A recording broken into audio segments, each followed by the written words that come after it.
Hello, everyone. Just getting ready.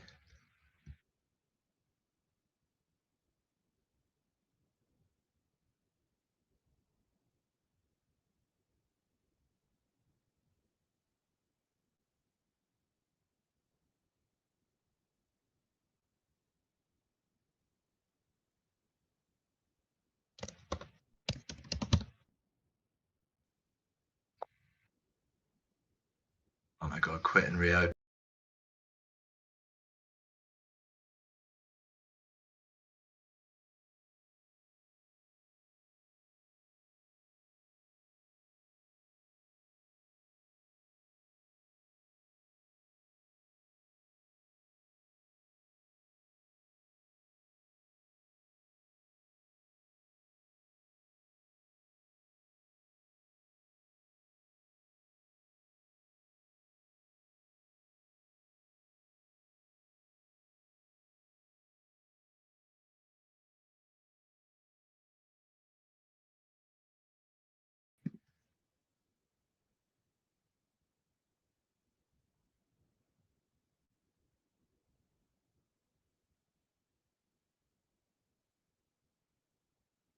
You guys online? Yeah, can you see who the other participants are?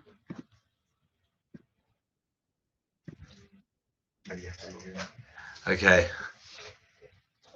Hello, everyone. It's definitely worth checking that we've got some sound going out. Yeah, I'm just checking that we've got that it's actually working. Yeah, because otherwise, it'd be a bit of a shame. Yeah, all good. All good. You can hear the sound. Brilliant. Maybe I need a little bit of water. Just there we go.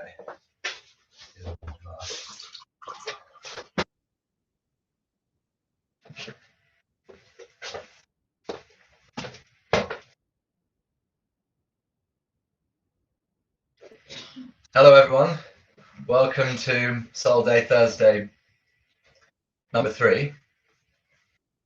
Today we're looking at Aristotle's Poetics, which is the origins of literary criticism.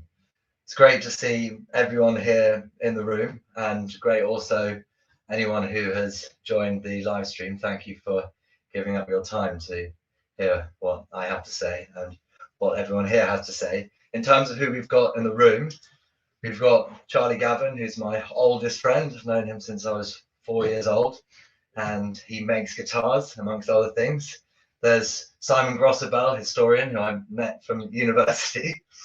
We've known each other for 15 years. There's Banksy, who's an architect who lives in the same village as my parents and now in London. Then there's Katie, who works in publishing. She recently published a book on Freud, Lucian Freud. And then Margaret, who is an accountant and works at Four Corners, which is the gallery from which we rent this space. And she's an ally, and it's great to have her here. And finally, Patricia, who has just joined Sentio Space yesterday and is a photographer and has come with all sorts of ideas that I've been hearing and actioning as much as we can over the course of 48 hours.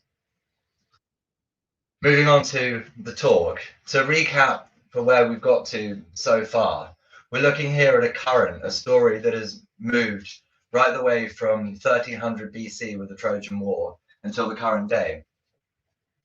So about 600 years after the war, Homer writes his Iliad. And the Iliad is based on the Trojan War, which is believed to be a true event. Then he writes a sequel, the Odyssey. And whilst the Iliad is a 10-year battle to try and take Troy by the Greeks, and ultimately they're victorious, the Odyssey is a 10-year return home. And you can see on the map, we've got Troy, and then we've got Ithaca there, and that's the journey that Odysseus has to take from Troy to Ithaca. Fast forward another 300 years, and Aristotle writes his Poetics, and he's based in Greece. He's part of a rich philosophical culture that includes Socrates and Plato and many others. And it's worth noting that at the moment, all of the main currents of Western thought and imagination are coming from this particular part of the world. Move forward a bit further, and Virgil writes his Aeneid, and Virgil was a Roman. So at this point, the empire, the shift of power, has moved towards Rome, towards Italy, and Virgil writes in Latin, whereas everything so far has been written in Greek. Dante then writes his Divine Comedy. The Romans have had hegemony for a long period, and Dante signals the turn of or at least the beginning of the Renaissance, and partly that was because he chose to write in Tuscan, his local dialect, and having done that, many other writers chose to do the same thing. And in the Divine Comedy, the key character takes Virgil's Aeneid with him down into the underworld. And in Virgil's Aeneid, the character Aeneas, who's the protagonist, is one of the characters in the Iliad and the Odyssey. So we've got the same story passing through over 1,000 years. Then we've got Paradise Lost, Milton, and this was a similar structure and story, but rather than being a battle about the gods and about waging war between the Trojans and the Greeks, this was more a war between good and evil. It was a more of a Christian story. And then right up to the current day, we've got James Joyce's Ulysses, and Ulysses is the Greek translation, or even the Latin translation of Odysseus. And here we've seen the power shift towards the UK that happened with the British Empire. So that is it's a snapshot. It's not the story, but it's a key sketch of the way that the Western imagination has changed over time. And we've managed to get up to Aristotle's Poetics. So as mentioned, there was a rich culture in Athens at the time of Aristotle. Socrates was Plato's teacher. Socrates famously never wrote anything down. Everything we know about Socrates, we know from what Plato wrote. Plato then taught Aristotle, and Aristotle taught Alexander the Great. And the reason why it's really important that Aristotle taught Alexander the Great is that Alexander the Great was a great conqueror, and he proliferated Greek philosophy and values, namely the Greek philosophy of Socrates, Plato, and Aristotle. Here we can see the route that was taken by Alexander the Great over the course of his reign. It was pretty epic. And he had under his bed, or under his pillow, whatever they had at that time, famously, a copy of Homer's Iliad. And he was particularly inspired by a character called Achilles, who showed no mercy, showed no pity. He was the greatest man, he's the greatest Greek. And that energy, that lack of pity, helped Alexander to be deadly in his pursuit of power. And apparently when he eventually got to the border of India, he wept because there was nothing else to conquer. And after his reign, we then had the Holy Roman Empire, which brought about Christianity and immersed itself in many of the values that Greek society had embodied. And then after that, we've got the British Empire and the Ottoman Empire. And it's quite a simple yet complex current that has moved from then until today. And if we want to understand the viewpoints that we hold, the ideas that grip us, then an appreciation of these stories that we're going through will help achieve that mission. Here you can see Troy. Alexander stopped at Troy on a little pilgrimage, just as a nod to Homer and as a nod to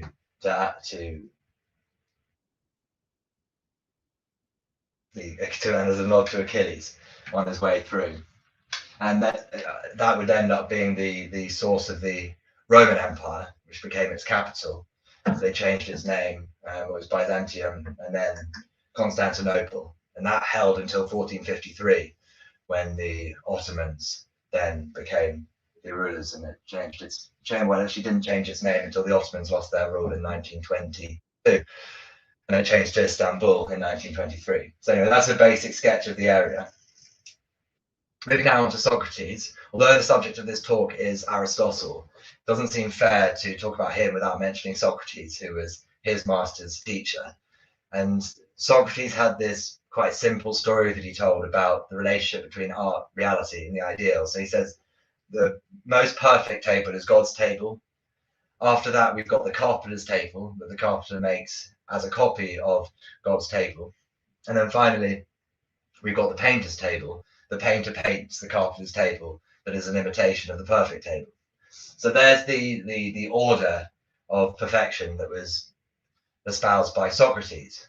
Plato then picks up this mantle and he turns it into his theory of the forms. Forms is a bit of a weird phrase, but what he's getting at is this perfect form, this godly form. And for him, that was the perfect, and it exists beyond reality, and it was the ultimate form.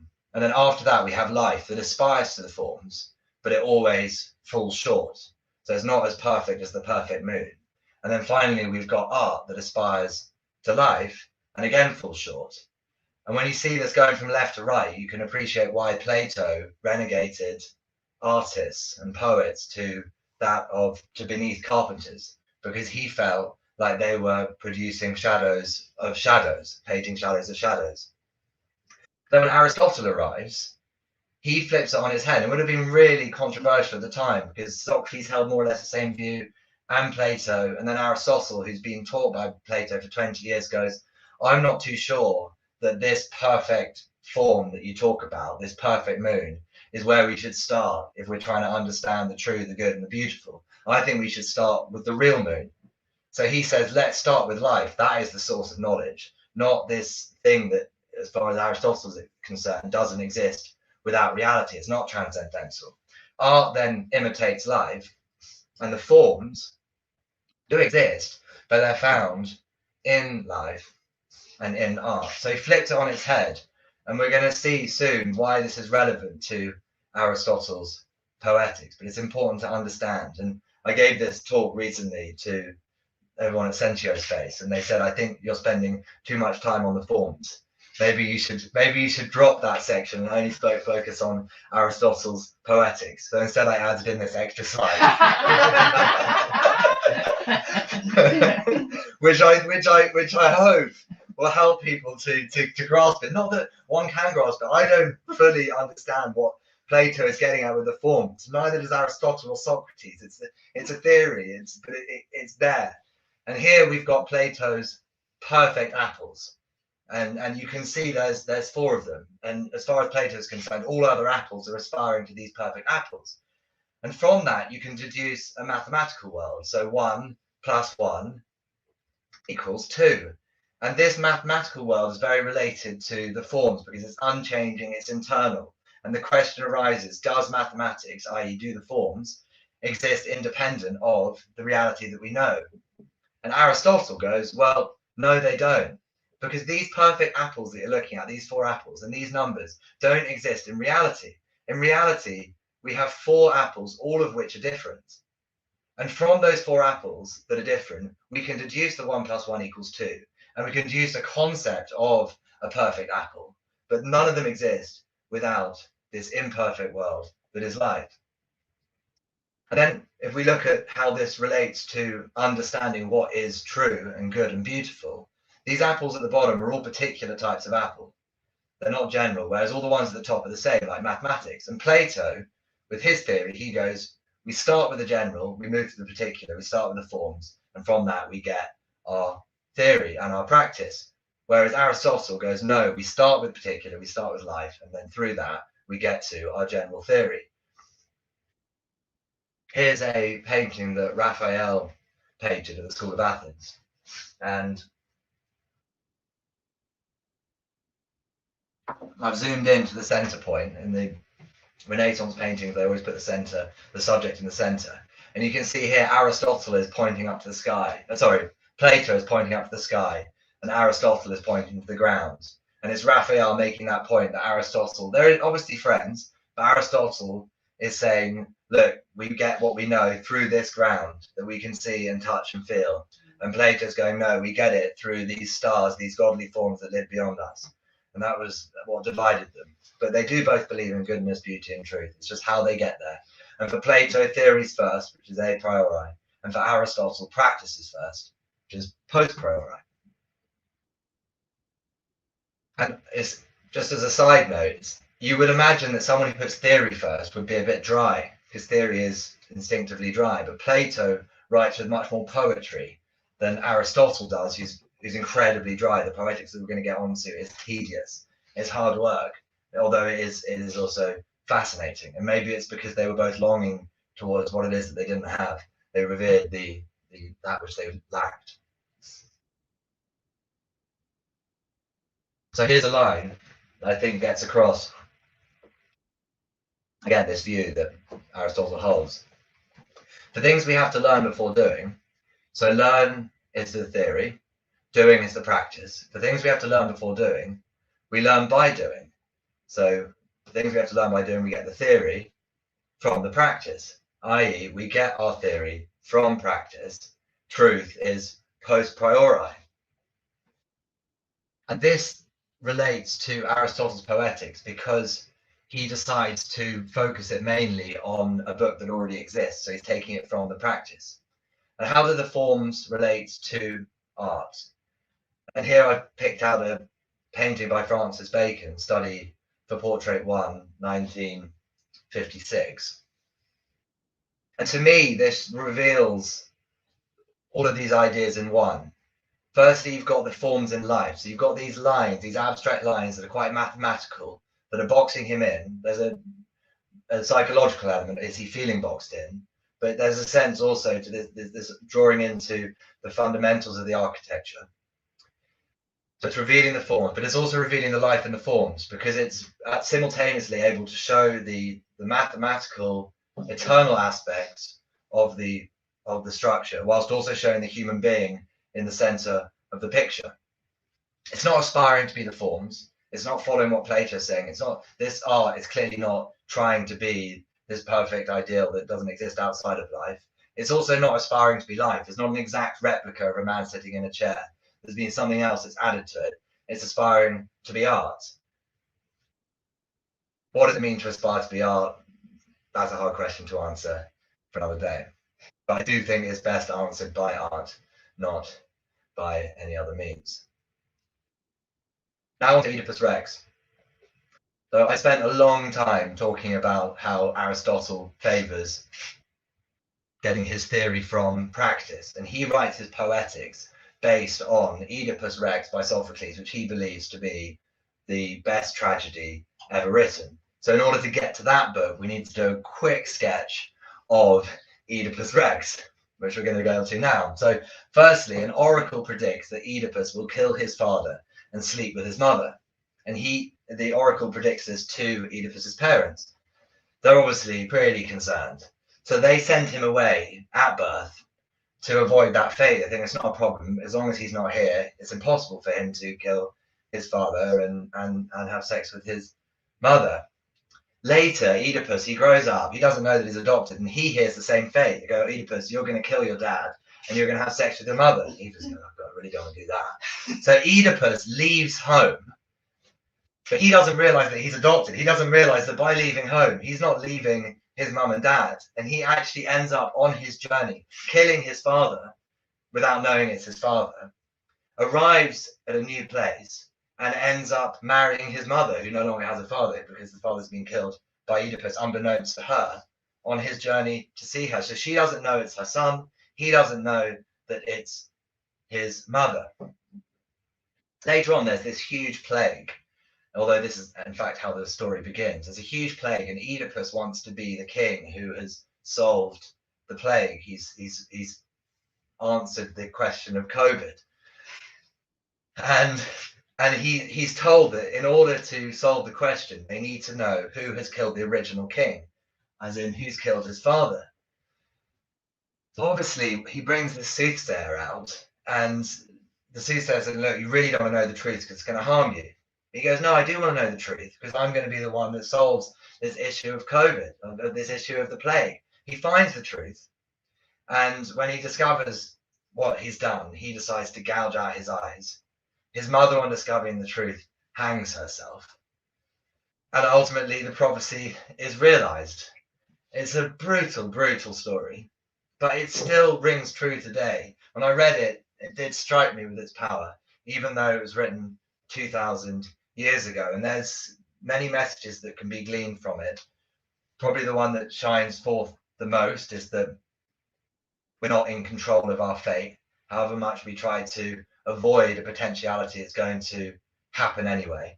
There's another point to be made around do we want to know the truth? Now, Oedipus was insistent that the soothsayer tell him what's going on. The soothsayer was like, you really don't know the truth. And he's like, yeah, I do. But once he found out, he then blinded out his eyes. And then the final one I'd say is, or there are others, is that even though he could see, he didn't see the truth. And then once he'd got rid of his eye, or once he'd seen the truth, he then became blind.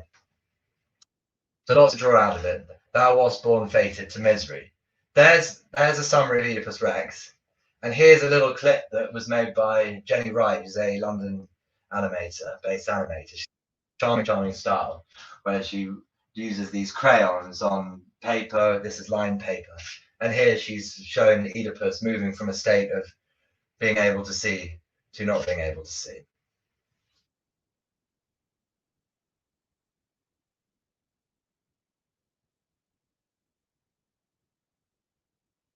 Fun. So here are the key points of Aristotle's Poetics. First of all, art imitates action. So to him, action, all human happiness or misery takes the form of action. And he writes out this framework for what makes a good story. And he says that a good play must incorporate the following in order of appearance. Firstly, plot. The Greek word is mythos. And nowadays, when we hear the word myth, we assume it's something that's not true.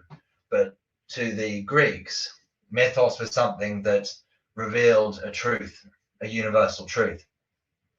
So that's the core, that's the action.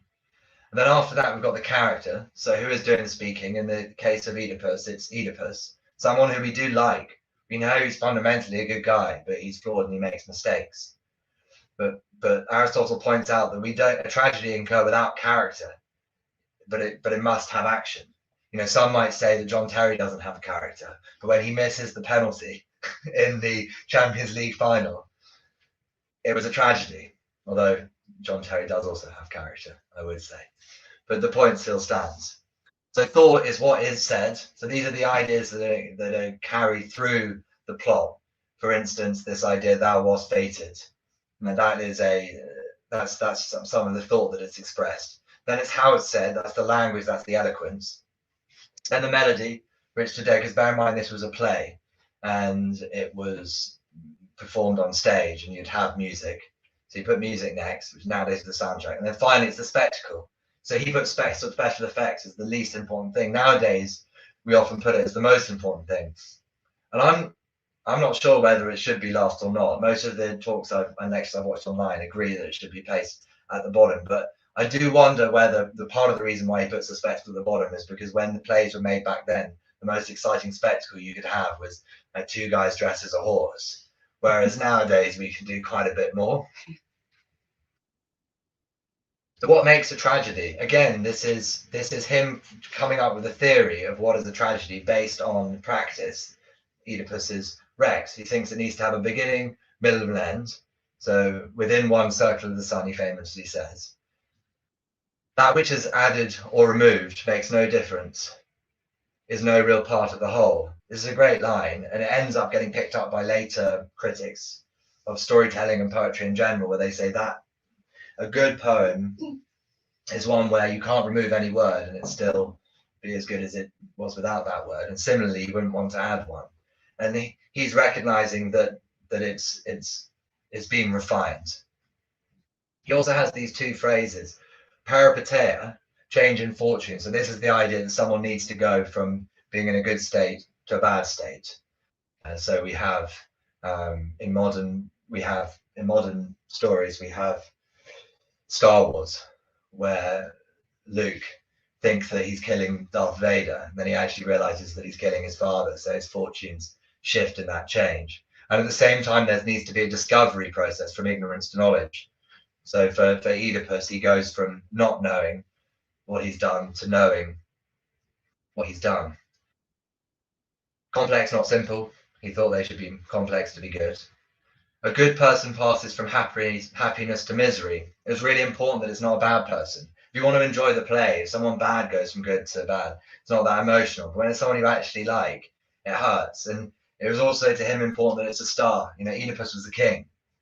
He wasn't an ordinary man. And this wasn't about making it exclusive poetry that could only be enjoyed by some. It was about pointing out the fact that only that even those who are kings are fallible and can be brought to the ground. So it was by aspiring to the universal that was chosen. And then he has this word hermetia, which is error. Nowadays, you sometimes hear people say tragic flaw, but it's that mistake that people make, and you forgive them for it, but they rarely do they forgive themselves for it because they know it's on them. And with Oedipus, it was his like burning desire to know the truth and to be the one that solves the issue of the plague. But if he hadn't been so curious and so sort of greedy for the truth and to be the star, then he wouldn't have understood that knowledge, and he wouldn't have had the decline. We've also got fear and pity, which he mentions quite a bit.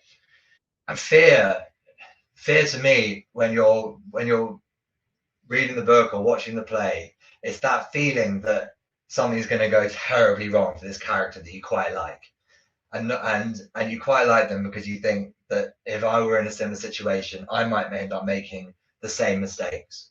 And then the pity comes about because it's someone you care about. That's linked to the good person passing from happiness to misery. And Aristotle felt that the purpose of this whole tragedy, so there you can see the form of the tragedy coming through the practice of the Sophocles' Oedipus Rex. So he says the audience's pity and fear are purged during the fall. There's an act of catharsis. We say now it was cathartic when we do something. What does Aristotle mean? And the interpretation I find most persuasive, or at least the most interesting, is that we all have pity, we all feel pity, and we all get scared every now and then. But is it something that we should have? Is it good to be scared all the time? And is it good to have pity? Is that going to lead to the best situation? And to Aristotle, the question was no, we should be ruthless. And by watching a play like this, that emotion is purged, and then we can act in a way that is without pity and without fear. And that's probably what he taught Alexander the Great, who then goes round going, well, I shouldn't show any pity to those whom I'm conquering. I should just run through them and do it for the sake of culture. He would have had ideology behind him. And the final thing is that the story comes about through necessity, not probability. When you hear it, you don't think, oh, it was really likely that was going to happen. And you have this in life where you're telling a story. You go, it was too good to be true. You couldn't make it up. It came out of necessity rather than probability. And that's the role that fate is playing in the story. There's Aristotle's Poetics. This is the final slide. Why does Aristotle prefer tragedy to the epic? The tragedy is shorter. Oedipus Rex is a tragedy. The epic is much longer. It contains many chapters. The Iliad, the Odyssey, Paradise Lost, they're all epics. Why does he prefer it? He comes up with these three reasons, well, other reasons, but these are three that I've picked out. All parts of the epic included in tragedy, but not all of tragedy in the epic.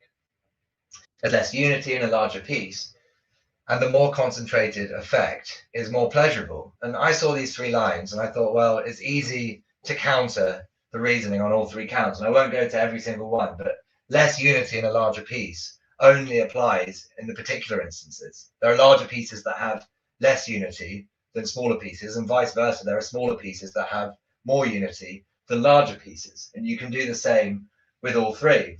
And I think what Aristotle was sensing is the universal significance of Oedipus Rex, which is incredibly profound.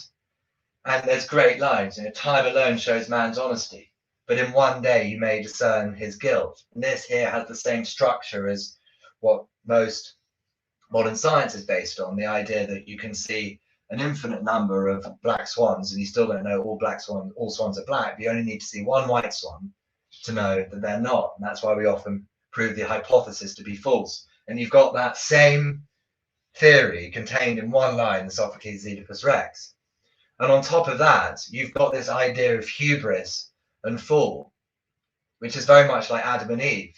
Adam and Eve, they both wanted the knowledge from the tree of knowledge. And then once they've got it, they're then condemned to toil the land and they cover themselves and they have a fall. It's the same structure as Oedipus Rex, and it was written after Oedipus Rex. And I'm convinced that whoever wrote Genesis would have read this story.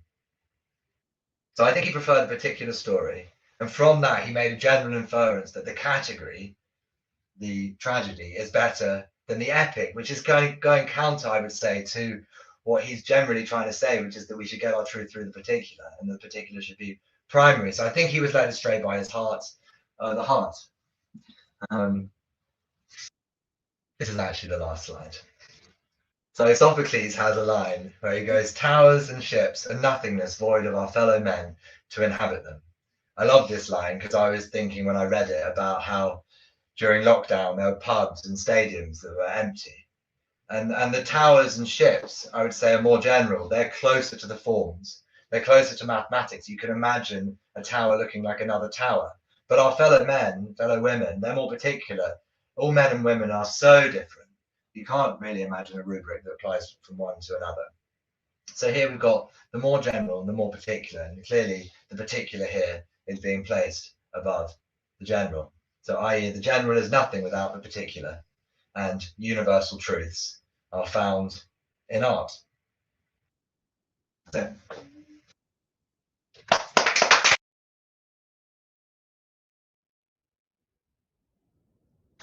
okay.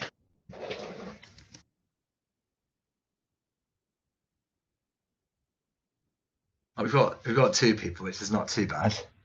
Okay, how do I? Oh, did I leave? Was that on there the whole time? This thing. Never mind. Yeah, that must have been there the whole time. Because you were showing.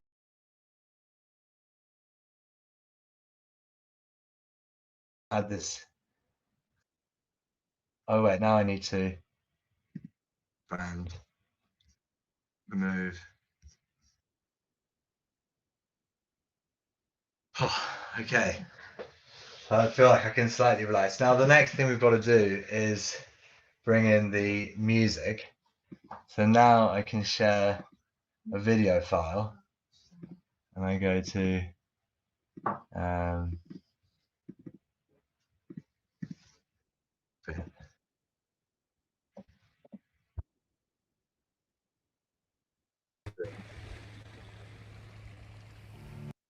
okay, and I need to get this.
Mute. Brilliant. Okay, great. We're not doing the whole thing again. Yeah. Okay. Hello, everyone. Great to see you again. Yeah, it was great. Lovely to hear that music from James from Ariori Strings. Now we're going to have a discussion about some of the themes that came up in the Aristotle's Poetics and Socrates' Oedipus Rex.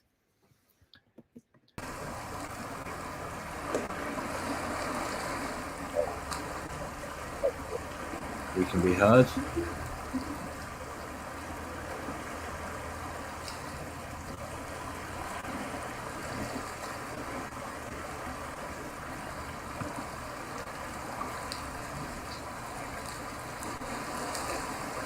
Brilliant. Okay, I think this is now working. That's the source of the conversation.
Oh no, why is that not?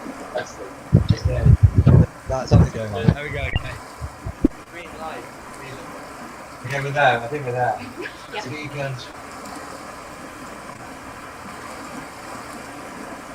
I don't know quite that. So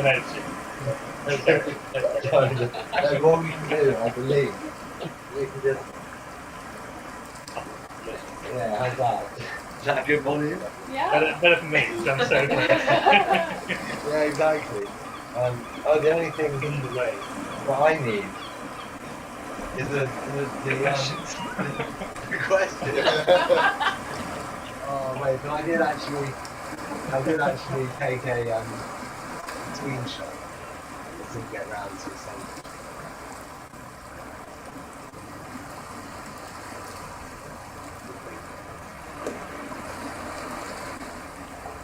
It's all part of the performance, isn't it? Really, thank you. It is a performance. It is. That's what I did say. Gotcha. I think that. It's not a perfect. You haven't fallen that far yet. No, I do often say that I would take the ball. Right. Because you need to get the king of the points of the real tragedy. But I'm convinced that eventually I am. Why is it not sending through? Okay. Take a photo of the phone. Thank you. Who needs screenshots? Brilliant. Your last video was your 1.7. Well, a bit. or just technology. Yeah.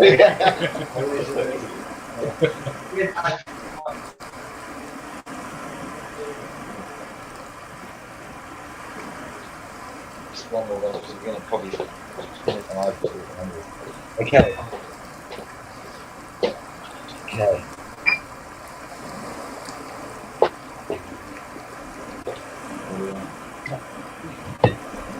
So we've got some refreshments. Yeah, we've had some refreshments, we've listened to some music, we've eaten some sushi, and we've got all of the technology working.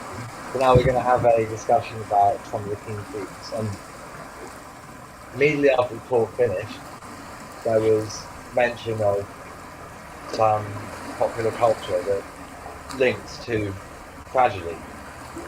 It has the same structure that Aristotle talks of as he gleaned from Socrates' Oedipus Rex. Simon, you mentioned the Matrix. Yeah. Can you share with us that story?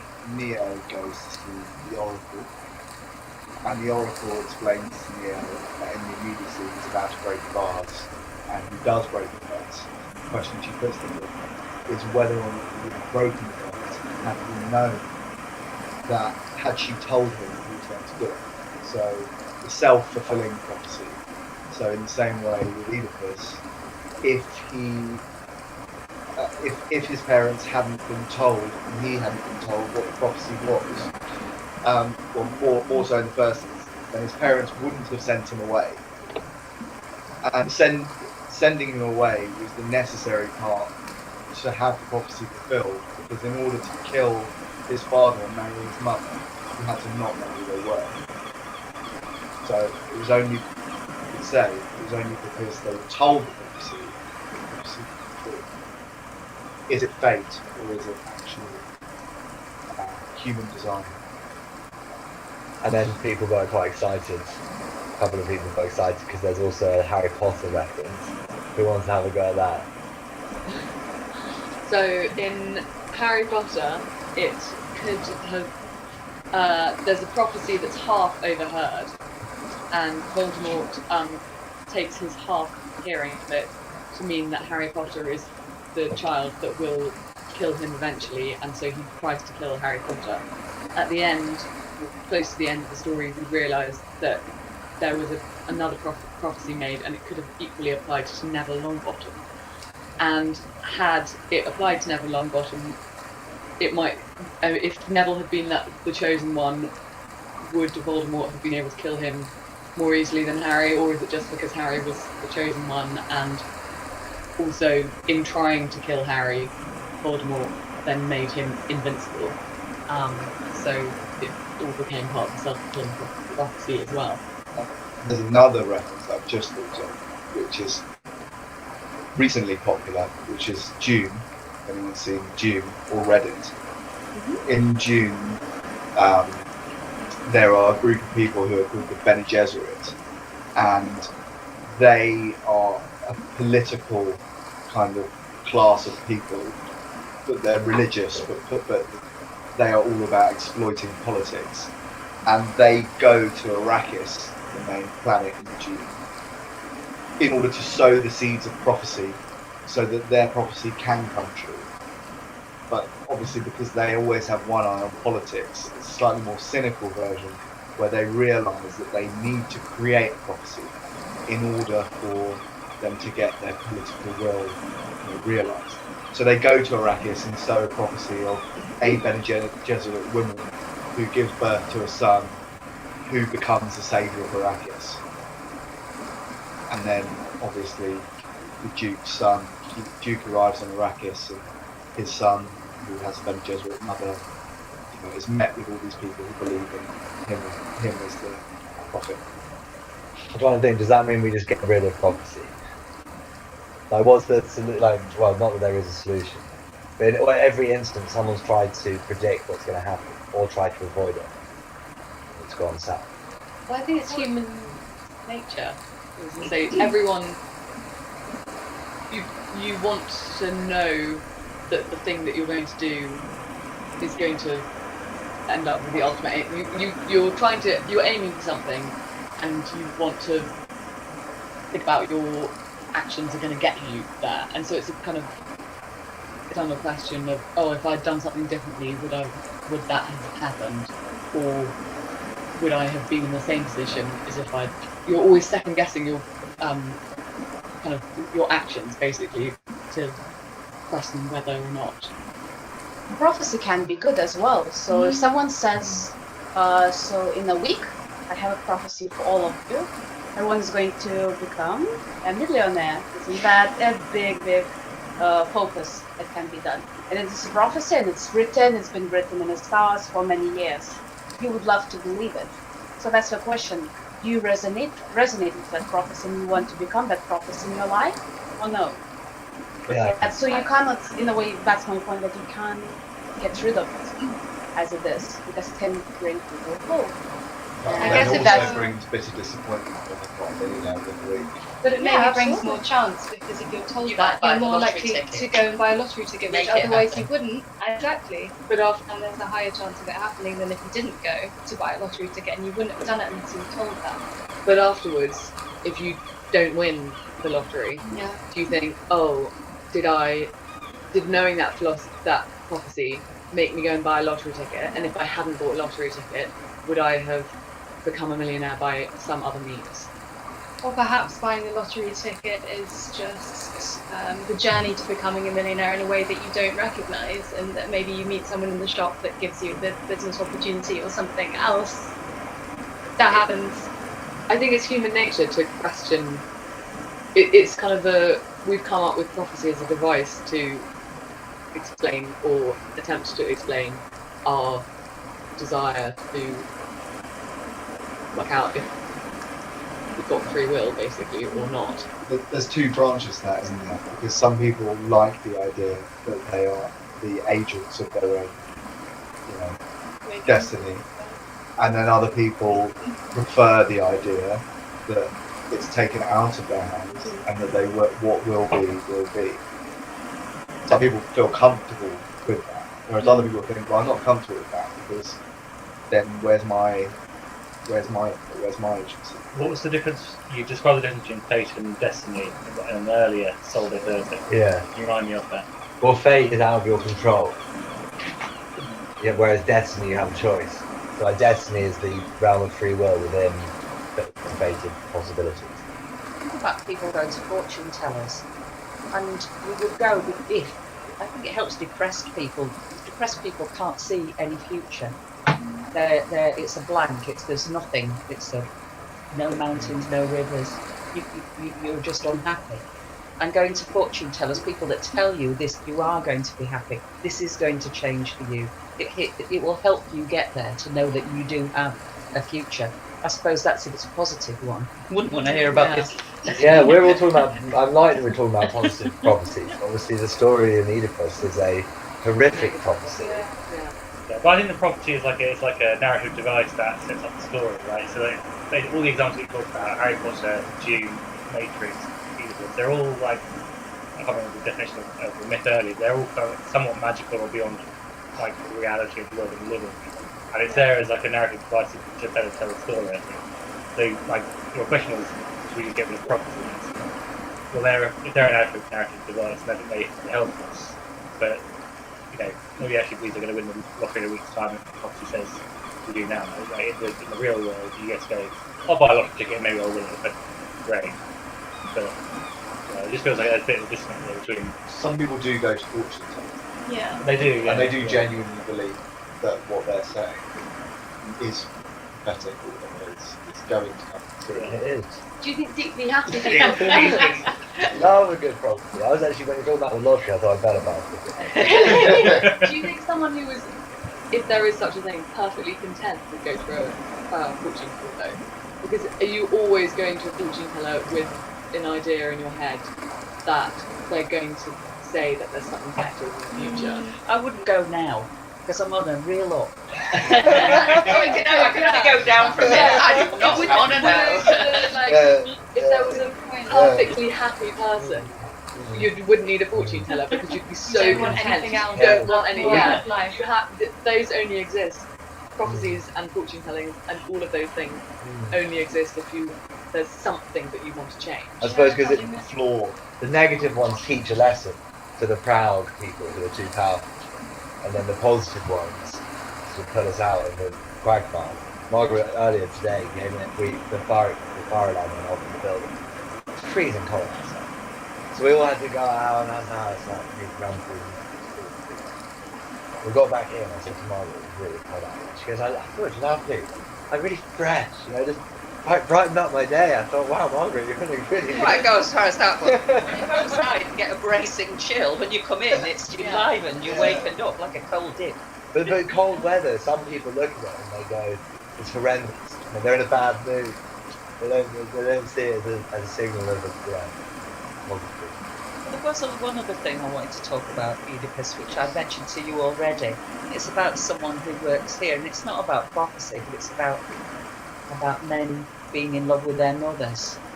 And someone who works here, which I won't mention.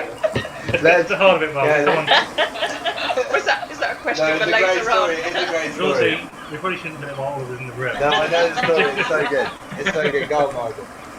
So this little boy says to his mother, obviously loves her so much, he says, when I grow up, I'm going to marry you. She said, but you can't. And he wants to know, well, why not? And she said, because I'm already married. And he said, who to? And she said, to Daddy. And he burst into tears. So the question is, But the only reason she's telling him the only reason he can't marry her is because she's already I was married. going to say that's not the only reason. That's quite a normal thing for babies, though. Yeah. They Yeah. get jealous. They get jealous of when mum and dad are kissing. And then they kill their father and very nice. so how do they perceive love? That's because children perceive love differently. Exactly. It's not sexual. Yeah, and we are being conditioned after a while. How a child is, I guess. Yeah, there's that vague O, isn't it? So it's not sexual, but I'm 16 years old.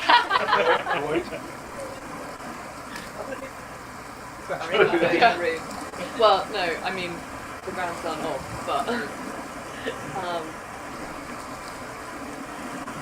yeah, I mean, I'm not a Freudian in terms of psychology bit. Only the painting of the grandson. But yeah, I mean, we did come up with the Oedipus complex, I think, at least.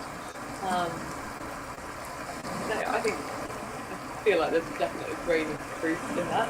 I know some people who I like, you have effectively married someone who was a carbon copy of your own mother.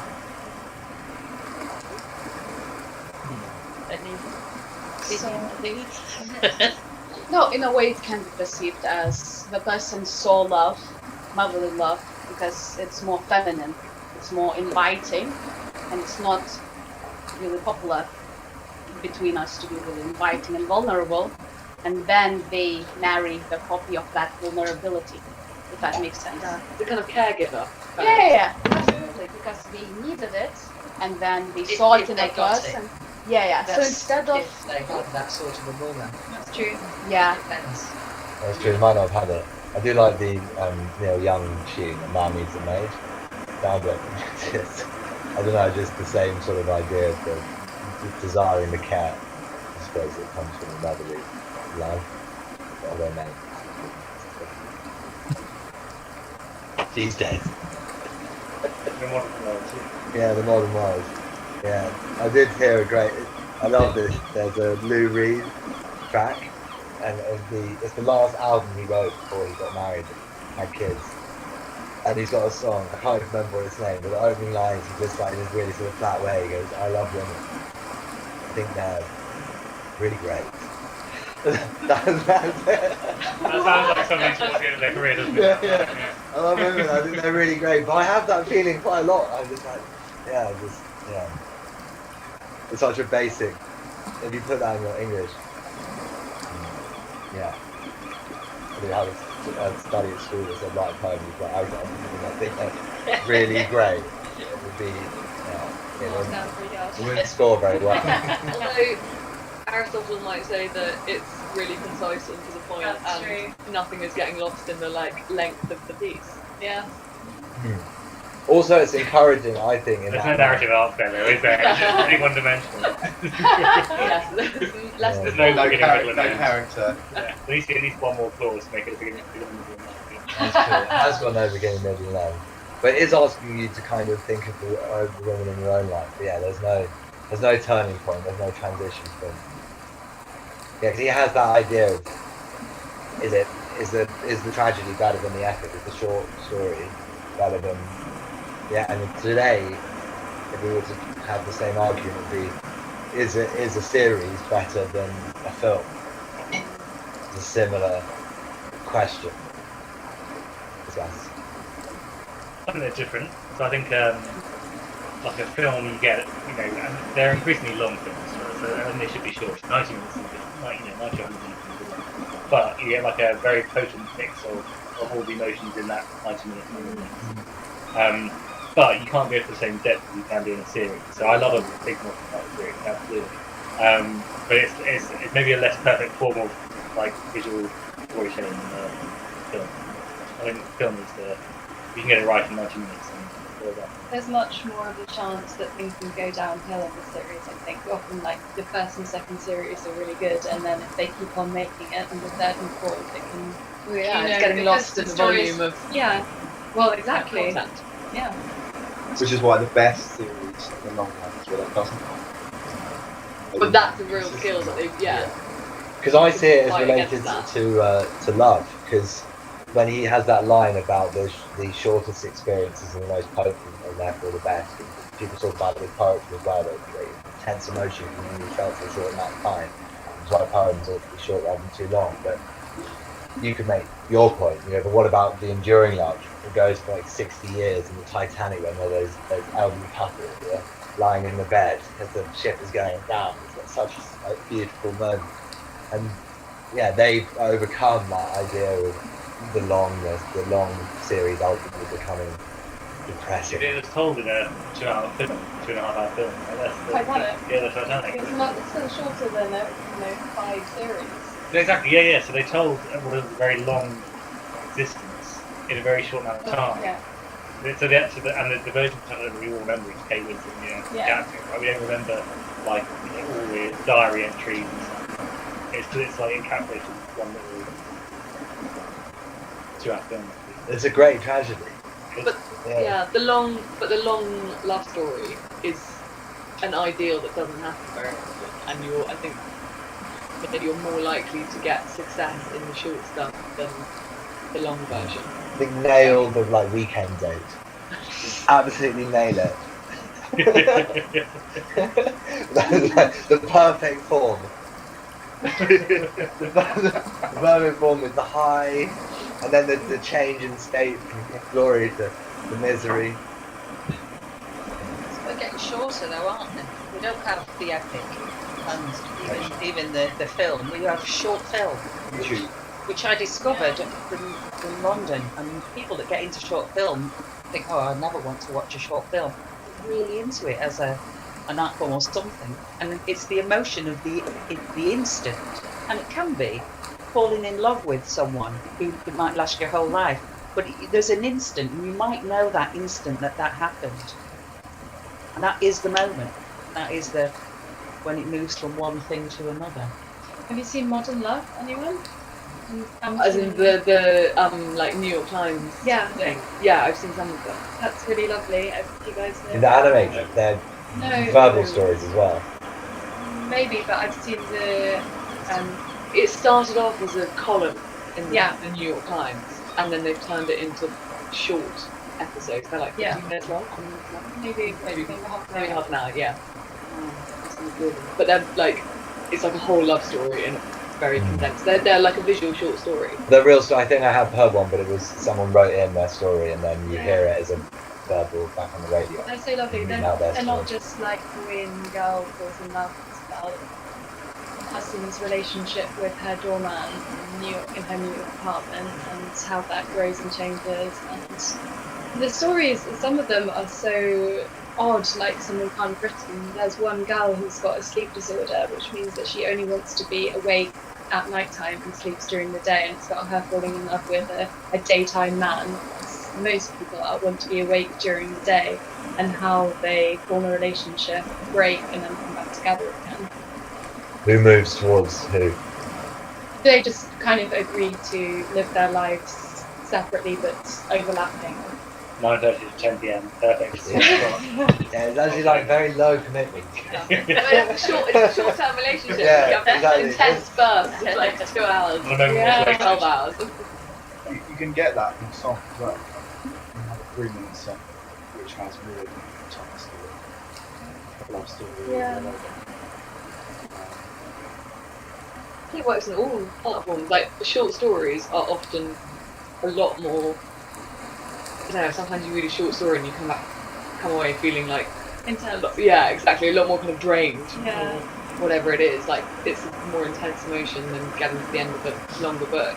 And I think with like visual art, sometimes the most amazing drawings can be ones where someone's created something with like just a handful of lines, and like that is incredible. I think it's one of the reasons like Matisse is so revered, because there's a few things that he does so simply, and yet you get a whole kind of emotional response from a few lines. Yeah, it reminds me, there's a poem, it's really short, I'd say, it's unnamed. It goes, she by the river sat, and sitting there, she wept, and made it deeper by a tear.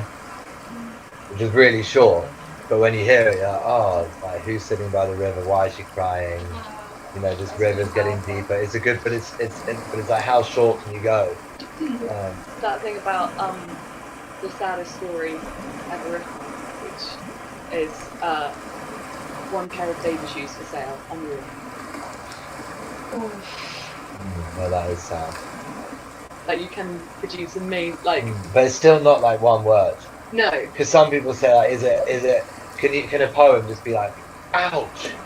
You know, you've like expressed emotion and it's shown pain, and the imagination's engaged. you need a bit of context though. Yeah. Ouch could be man walked into a bar, like, like hilarious, or it could be I've just had to chop off my arm in 137 hours or whatever. Yeah, but context why? Like, she by the river sat, who sits by? Is it a mother? Is it a daughter? Is it a lover? The ouch could be anyone. The context comes from the title. That's what I found in poetry. You can cheat. You get a few more words in the title. An Irish man loses his.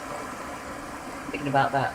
Oh, never mind the poem. I'm thinking about, but I get it from the title, and then everything flows from that. I think with the word ouch, you don't have any investment. That, you know, you said you have to relate to the person. You want to, you know, in your slideshow, you want to know that it's a good person who's falling into misery. In both of those stories that you just told, the short stories, you feel like there's a good person who's fallen on misfortune, and you think of that person and all the things they might have gone through. Whereas just saying ouch, you have no connection to no that character. feeling. Yeah. There's no character. Exactly. There is There's no no character. What if There's no someone story. said, for example, that now giving you a task, you see a word and you see association with that word at this moment, what would you feel? So for example, if I ask you, ouch, what does it mean for you? Does it mean like, oh, it hurts, or ouch, or... Oh, great. What about you, Charlie? You hear ouch? Yeah, actually, what I thought was stubbing my toe. It's like, that's you know, ouch is quite comical. Yeah, I think of like slapstick, like someone It's walking not into like a heartbreak or heartache. It's like a Yeah. physical injury. That's quite a kind of story. My dad stubbed his toe and really started laughing. He actually broke his toe we were skiing. But that just show you that What do from you think even when you one hear ouch? word, When you we hear all can ouch? imagine something What do you different. think? I think that's the kind of comical kind of Yeah.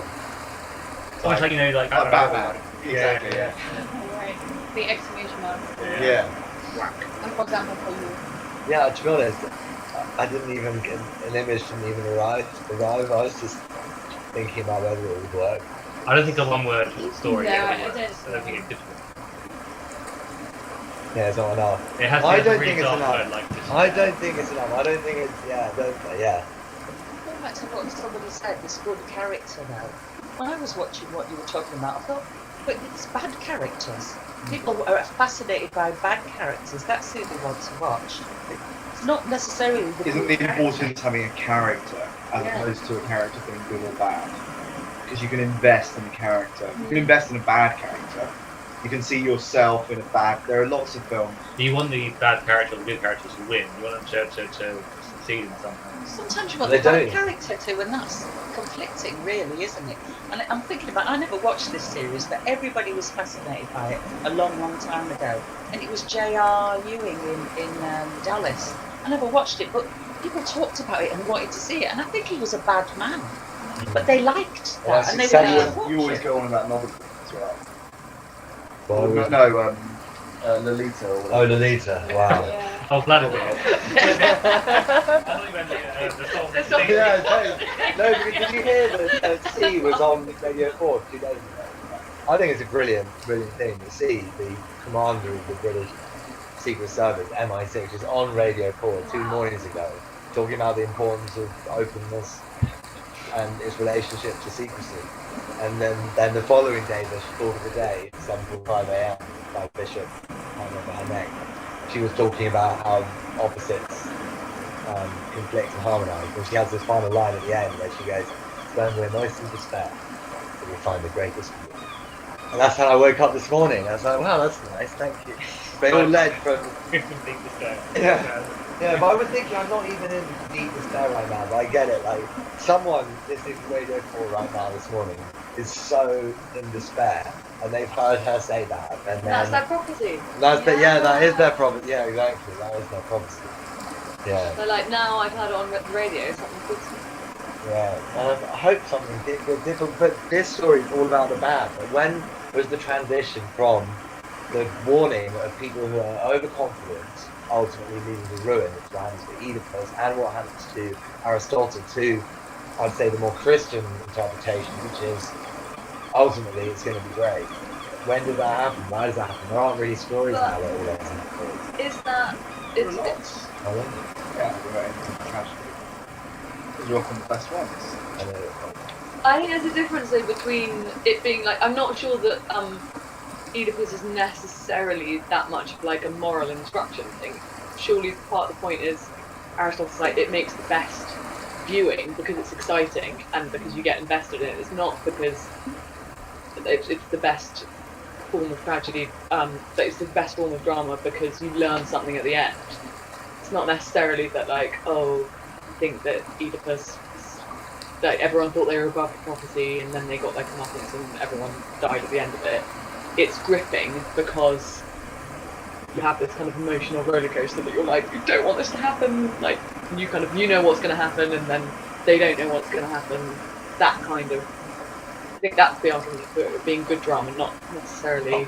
It's not a moral it's not guide. a moral It's just guide. good Yeah, fun. exactly. Not good fun, but gripping. But that's why we watch Good like horror. entertainment. That's why you watch people watch horror films and stuff. People enjoy being scared or Yeah. enjoy it, the emotional Yeah. response rather than Yeah. people coming away thinking, Yeah. I've learned something really good. I'm really glad the bad guy got their comeuppance, or I'm really glad. Simon, I'm sorry to interrupt you. I'm interested what stories you think end in tragedy. Because I can think of one Right. example, but you said there are lots. And There are loads. Go on. I'm just thinking of one in particular, Yeah. actually. The one I just couldn't find. But it's a really intense Charlie Brooker Black Mirror story. Oh, well, Black Mirror is like another level. That Yeah, but always there's that ends one in about the good. kid who you like invest a lot in, and you're so worried about him Yeah. because he's being hounded by all these people on the internet, Yeah. and then it turns out it's a pedophile.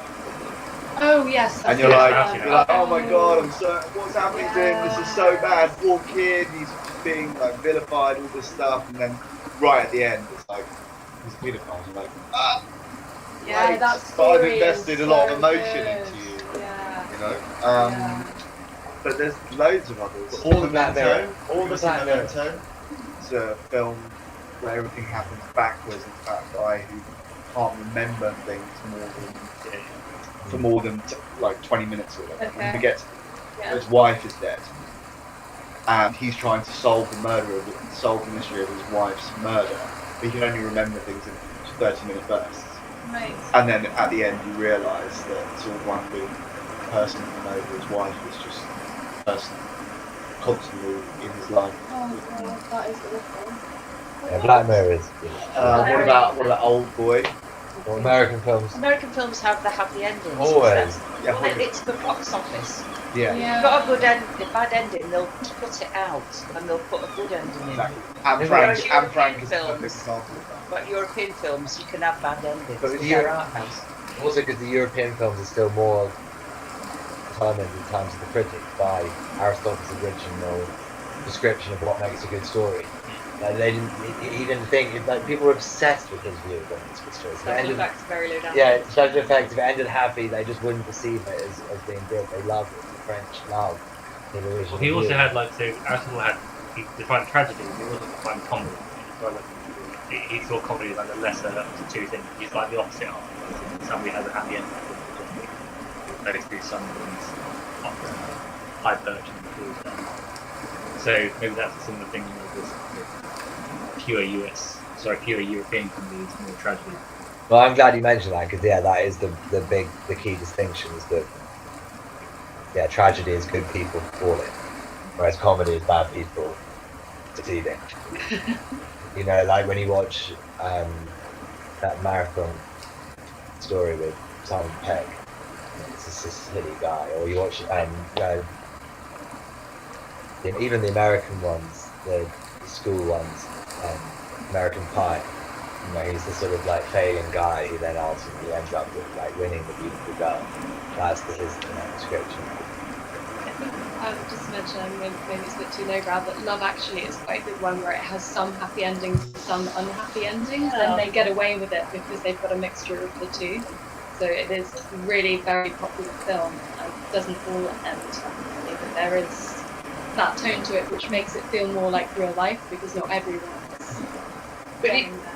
equally, if they'd only had the really the one that stands out. Well, actually, you know what, the two, the Emma Thompson storyline and the one with the woman and her brother. And amazing, really attractive man. Those two stories could probably be like short films on their own, and they'd be like kind of tragic masterpieces. But because they're interwoven with the other things, but they're brilliant, and you would watch them just for that, and they're sad stories. So sad. But yeah, because they've got they're outweighed by the more hilarious stuff. I remember Richard Curtis wrote Four Weddings and a Funeral whilst he was at Cambridge and Thompson. It was an exact contemporary. It was originally called Four Weddings and a Honeymoon, and he sent it to Emma. Said, "What do you think of this script?" And she said to him, "It's way too happy. Really? This is too much. You've got to bring a bit of darkness in." So he rewrote the play.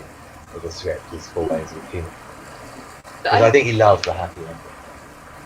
But I think there's quite a lot of people that have that. There's back to Lucian Freud. There, one of the things he said is he likes pictures to have a little bit of poison in them, and I think that is I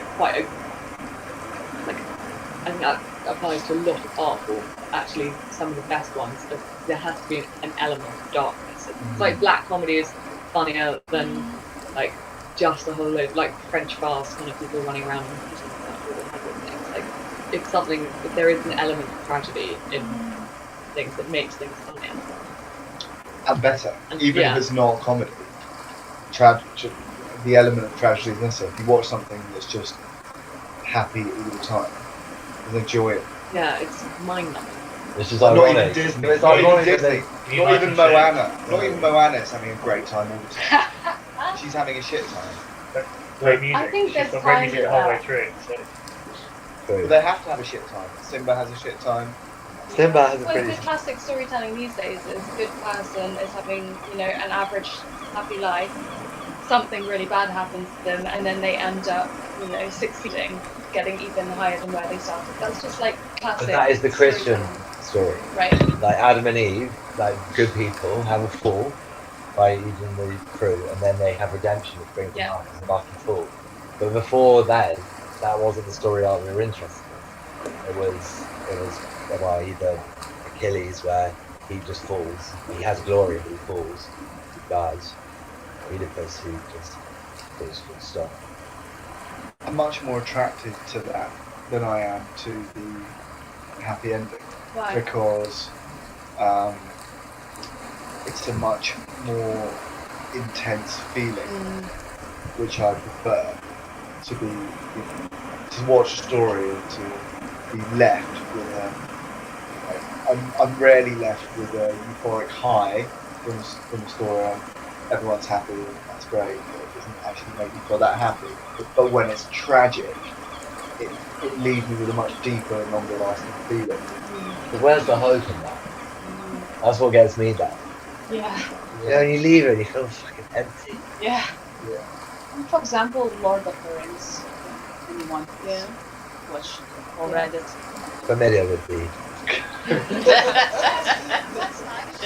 Yeah, but anyways, it's quite positive, interesting story, and people love it. And still to this day, so you read it, you watch the movies, it's gained quite popularity. That's how we see it. It's good.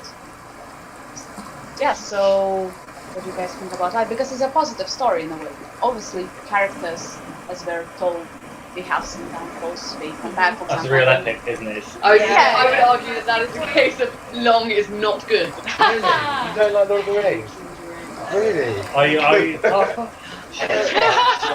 did like it as both as a book and as a film. I read it as a book first and then watched the film later on. But yeah, like it's not beginning, middle, end. It's like beginning, middle, end, middle, end, then middle. Yeah, hated it. Like Hated it's, and it goes off in all sorts of different places, and there's arguably lots of that story that you could remove, and it wouldn't. Yeah, exactly. Yeah. Equation that we were earlier. And also a lot of people's like fascination with that story is that it is like in some sense mythical, like all the creatures and all the different species are like unhuman, and that might read something more human in that. But it's I think there's lots more to Lord of the Rings than a simple tragedy or comedy style narrative structure. It's like way more complex. I love it. I'm not sure. I think the film ruined it more actually. The book- True. Also, when I was reading, I just skipped the pages. I found boring. So I didn't find it such an issue. I think I'm just bored of it. Like 30 pages long. I you get bored of it, like, don't need to look at I love you never again. That's what well, I think. I mean, ditchy for sure, but it's more just the fatigue of seeing the same person on screen so long. But allow me with classic. Red sky in the morning, rather than shadows.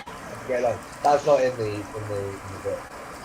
Did you check? Yeah, the thing that's so I irritating feel like you read. when you read the book, and it's obviously three books. And I remember, I think it's the same when you watch the films. You assume when you set out in the first film that they're going to put the ring in the fire at the end of the first film, and then you get to the end of the first film and you think, wait, I've got to wait 3 books. But the thing is, I remember watching the film with someone who made that comment when he got to the end of the film, and thinking, hey, you just spent 2.5 hours watching this movie. If you read the book, you're going to spend weeks to that moment at the end. There is that.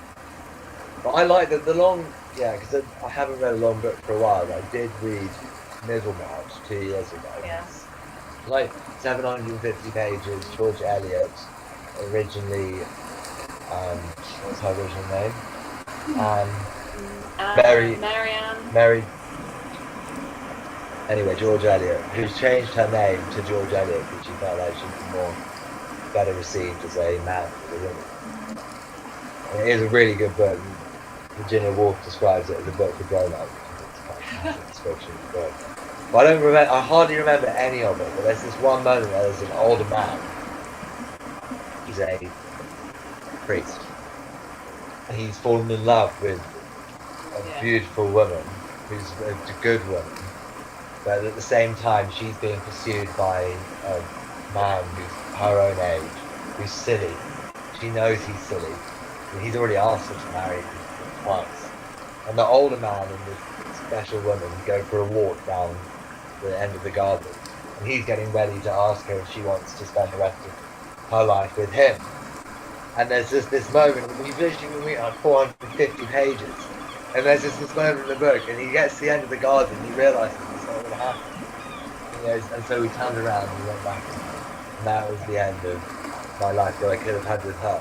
But I felt like I needed to read the 350 pages to fully appreciate like the importance of that one moment that came about through a whole lifetime, and it would have been hard to do justice to a small moment. Then she ends up marrying the young man, and he's lucky. Everyone knew how lucky he was. But you can achieve that same 350 page like depth in a few glimpses at the start of the movie, right? You can the lingering eye, like, you know, like looking into the mirror, looking sad. You know, there's certain visual things that you can do to replicate 350 pages without having to take people through like 12 hours of him wanting to be with the woman. I told the story about The intensity wouldn't be as deep, though, would it? Well, you could watch Because 12 hours. over the 350 pages. Yeah, I think it does depend on Also, with particular reference to Middlemarch, it took me. I started reading Middlemarch loads of times before I actually got to the end of it because it was so boring, and also because I was like, I hate this character. She's really annoying. And at the beginning of the book, you're like, so irritating, and you're just this kind of pious, goody woman. And by the end of it, you're like, you're a feminist icon. I love you. And she's absolutely brilliant. But like, I think part of you need the entire book, or however many pages it is, to go from finding her really annoying and boring at the beginning, to then her having a bit of a kind of her being like, oh god, I've married the wrong man, and then her becoming this kind of heroine. Which I Which agree you with. wouldn't necessarily have all got in the few lingering. I agree with that shots instinctively. But there is a point though that goes against this, which I always, because I've never read War and Peace. But I remember years ago reading a line that goes, people who read really long books always say that they're brilliant, because otherwise, It's a waste of time. What a waste of time. So there's that sort of, which I do get. Although I still think that it is. Yeah, I still think it's War well. and Peace is really good. You've read War and Peace as well. And to be fair, I told I'm you going to say that. Yeah, you would. Yeah. I No, it's my thing. I took up my gap year. I was like, I'm going to have to take one book, and then it lasts me. Is it the heaviest time. book you could And find? yeah, and then you get paged out along the way. Did it take that along the way? Did you leave Yeah, it like so you're- a hostel? Yeah, there's a Like hostel somewhere that's got like the last like chapter of War and Peace, and then Yeah, lots of, no, like, because empty you were ones. just living for the backpack, making fires. Yeah. War and Peace is like a little. Also, because I thought it would make me look really good. I reckon there could be like a Dan Brown mystery novel where somebody goes around the world catching the chapters of War and Peace. Who is this woman who leaves these chapters everywhere? What's she doing?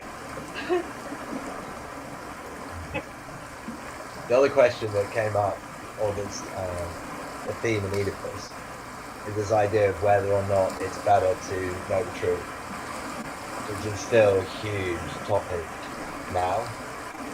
Oedipus aspires to know the truth. He asks a prophet to tell him who killed the king Thebes, not realizing that it was him. And through knowing the truth, he then gouges out his own eyes. But we see it today. Is it better to be ignorant and happy, or moral and tragic? And I think to try and make it more relevant, I think the like obvious one that springs to my mind is when there's philandering at home in relationships. Would one rather know the truth or be shielded from it? And the friend, as a friend, should you Oh yeah. Yeah, should do you tell that someone? person? do you seek counsel? What do you think, Margaret? I think I have to weigh it up. I like to say that I tell the truth, and I know in that particular those particular instances, I'll go to the party in the wrong and say, you have to do it, because if you don't, I will. That's how I deal with that one. But there is lots of other cases when it might be better that you don't say anything. That depends on the context so much. It's also complicated if you're, by the fact that if you're the person with the knowledge, like, are you relieving yourself of Yeah, a that's burden true. by I know. saying it? Are you kind of like, are you telling the truth because you think it's better for your friend to know that their husband's cheating on them, or because it will make you feel better for not being carrying around with But in my belief in those cases is the other person is always better if they know, because they can make life choices then that they won't otherwise. If they knew that, and they'd known it at the time. Somebody said to me once, I wish I'd have known that years ago. A friend had slept with her boyfriend, She said, I wouldn't have stayed in that relationship. I'd stopped that long ago. She felt she wasted time. Yeah, there's quite a good point made by Kierkegaard about despair and the distinction between despairing and knowing that you're despairing, and despairing and not knowing that you're despairing. And what he says is that people whose partners are having affairs are despairing. They don't actually know it. And those who know are despairing and they know it. And then it could be.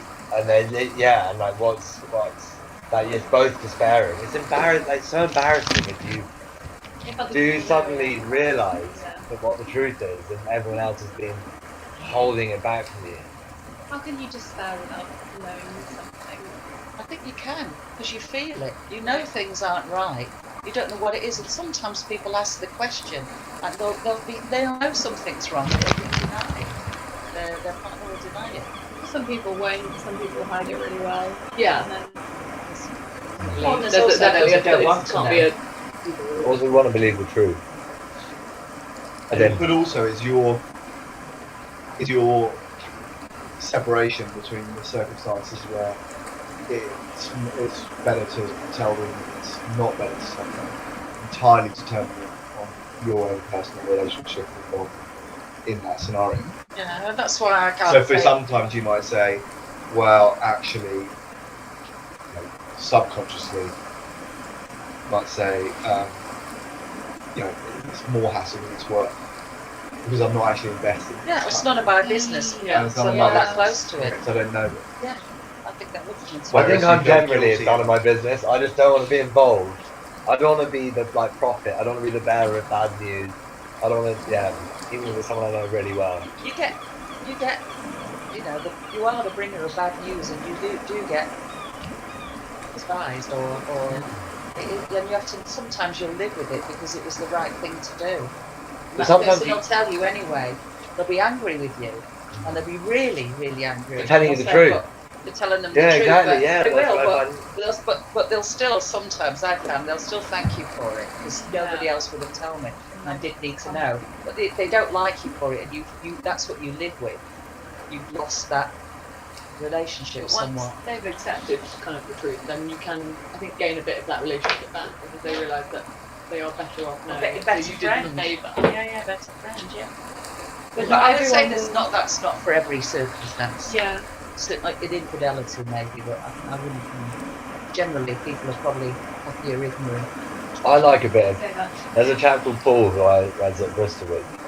He's an advocate of the truth, and nothing but. I was on holiday. Ordering him a drink, he goes, "Oh, you're the most unaware of self person I've ever met." I'm like, "Paul, I'm buying you a drink." I'm like, "I don't need to know this aspect of truth." He goes, "Really important to be honest in life. Like, honesty is the best policy." And I was saying to him, honesty is not always the best policy. Like sometimes a good friend knows when to lie, and when to tell the truth, and when to tell the truth or say nothing. Has anyone done any one of those DNA tests where you can find out about your ancestry, but also your potential health system? Yeah, So I've done one where it's like my DNA. It's very like a prophetic. I can find out that if I chose to pick the right box, if I might have dementia. And so you can make a choice when you send up your results and say, do I want to know and be aware of this tragic ending in my life, or be ignorant and in the future if I wouldn't know about it. I can't prepare, I can't take photos of my life or write a diary to try and maintain my memory. So that's a really good comparison, I think. It really is. So you've got this opportunity to find out or be like purposefully. What did you choose? Purposely. Yeah, I know. Yeah, I I would. get that. Yeah, I mean, there's no way I'd like to know. Like, if I guess like I said it to my wife. She's like, "Oh, you might want, if it's dementia, you might want to like take photos or like write a You book, do like that journal." anyway. Yeah, but you might have more motivation to do it if you would lose your mind and like lose your memory. Or you can take steps to You Yeah. can't. You can't. We know that from the story.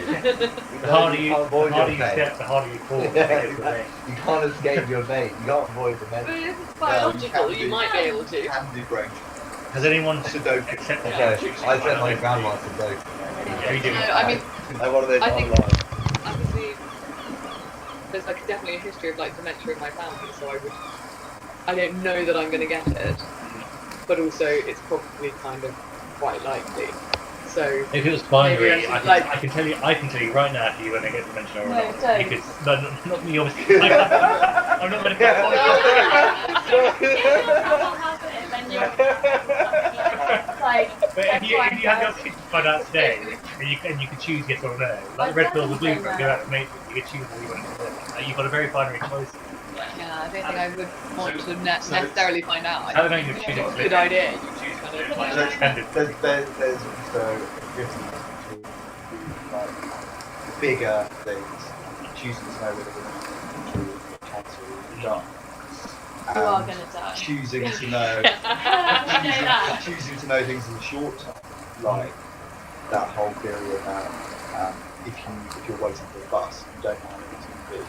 It's way more frustrating. Oh, than yeah, waiting. yeah, But yeah. if you know it's going to be 15 minutes, That's true. so Very so true. you want in those circumstances is proven knowledge helps you deal with. Yeah. It's like the loading bar on the Yeah. screen because you can see it going up, filling up, and you're patient because you can see the progress. Yeah. That Whereas you, if there was nothingness, you wouldn't have that patience. but that's a positive. Like, then you certainly know you're going to get the bus. Yeah, that's true. You know, Yeah. there's a positive.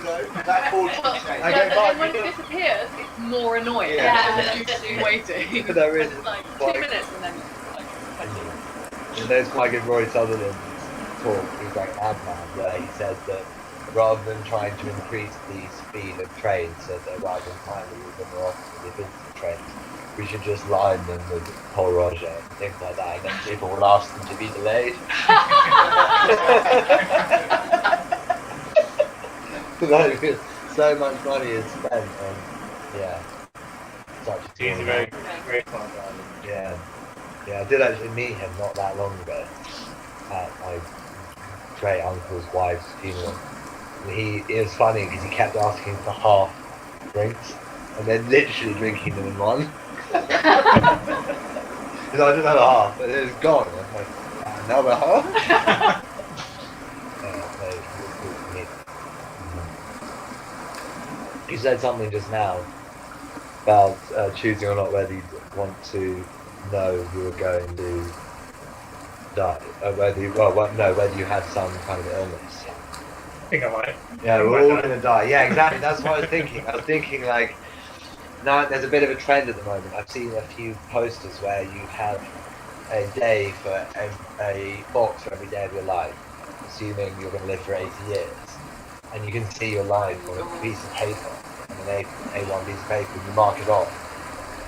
And it's the idea that then sort of encourages you to live to your... Yeah, so there's a difference. It's not necessarily fulfilling a prophecy by the fact that you're going to die. It's more like living as much as you can within the year. Surrounding the traces with some time. Pretty much, yeah. So, Bit about avoid the divides his time into units of time. Because time is units.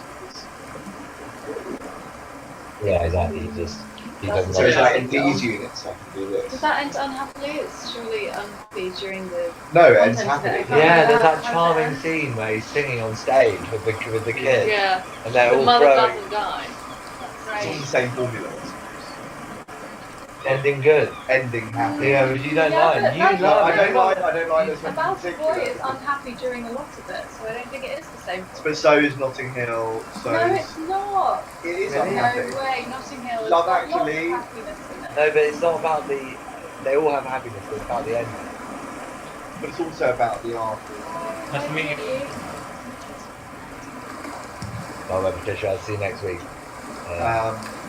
It's about the arc. It's Yeah, but you can't say it's the same if the middle, like the start is like happiness and then it ends like this, or like dives down. You know, it's a different arc if there's like a lot of unhappiness and it ends I unhappy. think if you were to You know chart what I them mean? out, I think you would find the arc. It's like Very quite similar. tracing paper. Yeah. I think you would find that.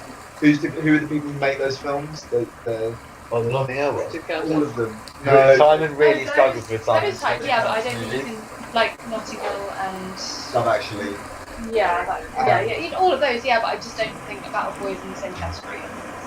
What about knowing how many likes or dislikes you Oh have? yeah, or like knowing whether a message has been read on Yes, WhatsApp. awful, isn't it awful? I don't care so much. Yeah, I care that you like if I text you or you text me about this event and I didn't reply. yeah. I would care if I would care that you didn't reply to me.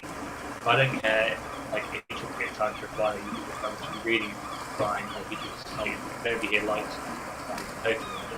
Do you have the blue dots? I think I Blue just ticks. I haven't seen the blue ticks for years. I Yeah, I have blue turned ticks them off because years ago. I've got them. Does that mean you don't get blue ticks from other people either? Yeah. Oh, I have Blue no tick idea. one, if you Yeah, don't, I have no idea when someone opens it, and I know they don't know if I've opened it. I love it.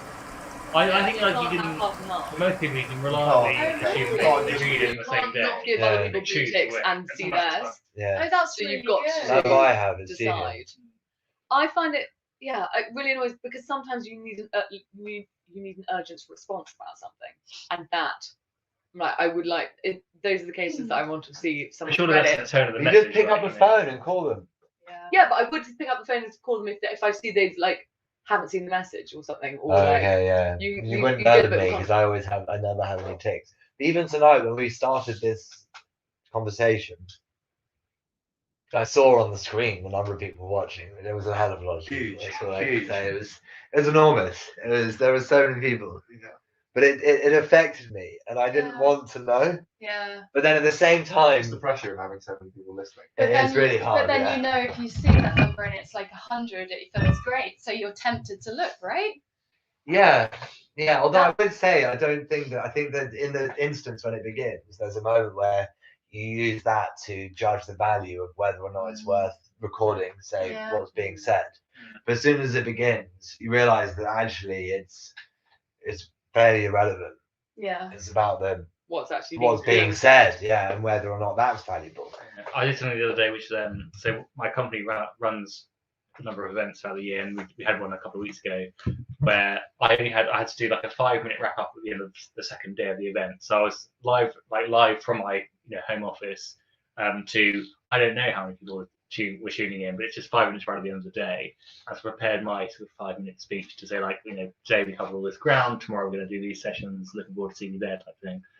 And not knowing how many people were watching was for me more paralysing than knowing how many people were watching. So I was like, I've got no idea if 5 people are watching this or 5,000, and it could have been anything in that category, it could have been anywhere in that window. And really I found I would much rather know. Really? Because then you can pitch it if you're Yeah, doing yeah. it. So. Yeah, because if it was just 5 people guys, thanks so much for staying around. It's great. Yeah. But it's the same irrespective. I've realised that I thought that we hadn't reached the end of the hour. The tide's gone out, that's for sure. Yeah, but we've actually done the whole hour. Do we need to stop or can we continue? And more. Hang on. Oh wait, we should do a quick hello. We've still got someone listening, which is actually fucking great. Who's that lunatic? I don't know, but let's do a quick hello. Right, we need to say a quick goodbye. Margaret, you need to stand there. We're going to say a quick goodbye to everyone in the room. And Katie, we can't see you. Katie, stand here. You need to stand here. And also, Harry, if you want to stand up as well. Yeah. I think, no, but it's good to get everyone in. Well, to the dear listener. Whoever she is. I might know who that is. Click on the eye and then. No, it's like you want to have the knowledge, don't you? Yeah, I need to know. I need to know who it is. Yeah, you're like, who is it? We all know it's you guys. Yeah, surely. Do you think it is you guys? Who was the other And the 10,000 Now other you're going to people. find out. Century. His face. Listen to yourself. Oh, brilliant. It's Patricia. Yeah, His picture on her phone. The mic's still working. brilliant, brilliant. Okay, well, thanks to all my. And broadcast.